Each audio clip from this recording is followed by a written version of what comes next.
Hi everyone, it's Booney. If you're new to my channel, please subscribe and give this video a like. You'll get updates on content related to archetypes, personal development, and consuming mental health. And if you're an ongoing viewer, thanks for watching, and I appreciate the likes and comments. This video will be very brief too, compared to my 20-minute rants. It will be about the paradox of change. I think I've mentioned this many years ago and in my Instagram posts. And I think it's such an important topic to continually contemplate on and embody and perceive the world in, because it will help people grow, embrace an acceptance of what is, and at the same time move towards your own transformation process. I think that, again, when we're stuck or we're seeking validation or some affirmation of our identity, right? That self-worth that we're chasing outside of ourselves and trying to internalize it from the other people in our lives, or the accolades or the check boxes of success, we lose ourselves and we define that as our self-worth and identity. And because that happens again and again and again, we get stuck in stagnation. And the concept and the paradox of change is that when you're accepted and when you're loved, when you feel worthy and whole as you are, we change. It's a beautiful process to see. It's a wonderful feeling of liberation and freedom to let go of how you define yourself, and that everything you have to grow is inside you. Everything that you have to be authentically you, and the gifts and the strengths and the ways of seeing the world are also inside you too. But again, because these influential people or these powerful perceptions and ideas, concepts consume us because we're trying to survive in this world, or we seek validation and worth from outside factors and people, we lose our way, we lose ourselves, we lose our identity. We start taking these concepts and ideas of what other people define as self-worth, we put it on top of ourselves. It becomes this mask, it becomes this persona, it becomes this false equation of who we are supposed to be.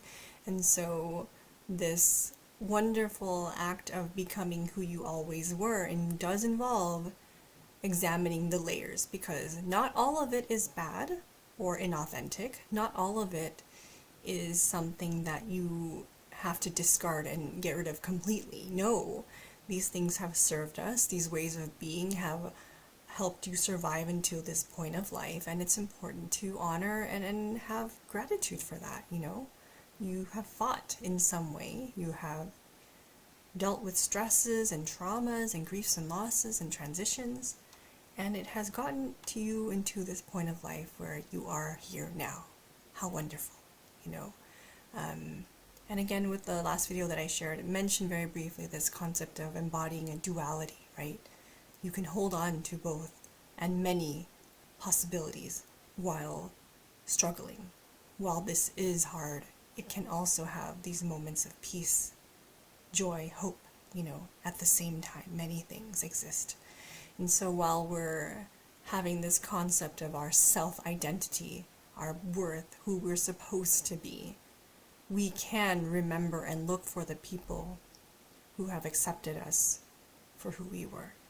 We can look for that heroism to be something greater than how we feel sometimes. Like sometimes we feel small, powerless, weak, voiceless, and at the same time, you can honor that, you know, feeling, that state that you're in, and also know that you can look out for that heroism, the power to speak, the power to take up space, the power to think that you can move in just a little bit, just a nudge, you know, because we're always in a constant state of change, whether this ability to embody it is there or not.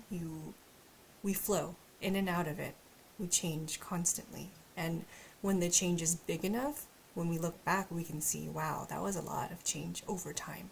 And it culminated to this moment. And so, what was I talking about? I was talking about this concept of,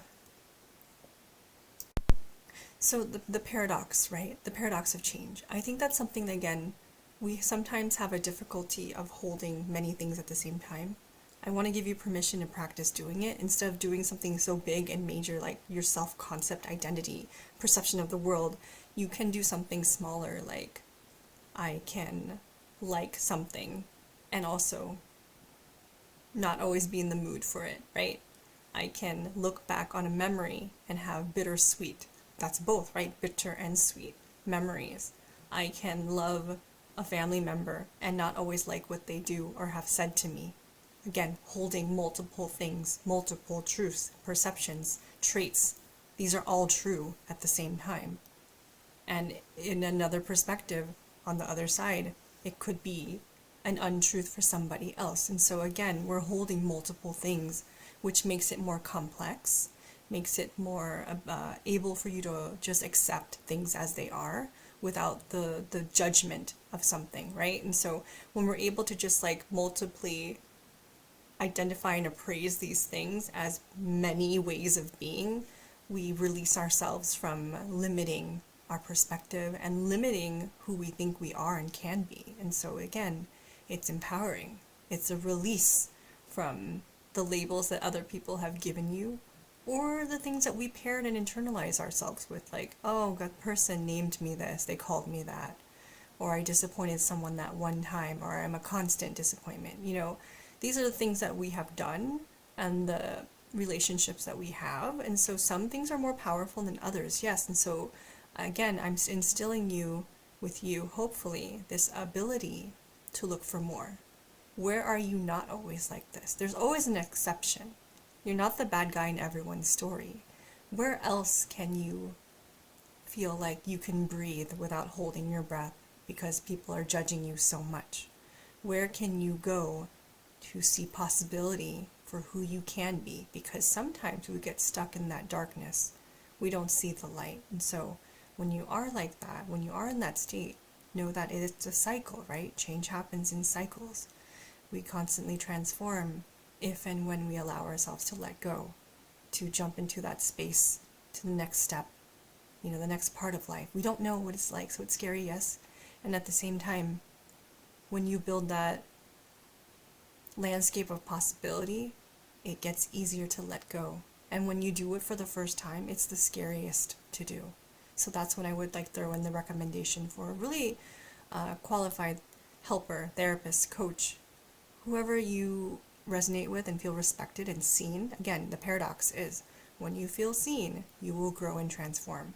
When you feel accepted as you are, you will make leaps of change. And so hoping that people in the community can share what they've done to embody a perspective of possibility, heroism, but also to know that sometimes the places that we're unlucky to be in are not safe for us to feel authentic and embraced and, accepted as we are. So as we get older and have space to reclaim power and choice and responsibility, you get to choose now. Where can I go to feel that acceptance? So I don't have to constantly scream at the world of who I am.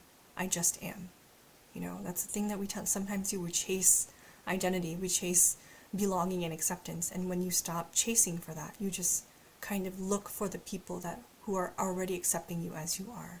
Very quietly, sometimes in big ways, but also it's freeing and liberating. I'm repeating myself here because it's so important, but that paradox is powerful. And so your job now with that responsibility as an adult, where can you find that paradox for yourself? Because now our intention is to elevate, to get more towards that transformed, that your final form, whatever it may be. But again, iterations of change cycles, multiple change cycles. The first time you do it, very difficult. The first couple of times, it's tough. But when you get used to this pattern, you know that, hey, I'm supposed to change, I'm supposed to transform, I'm supposed to grow.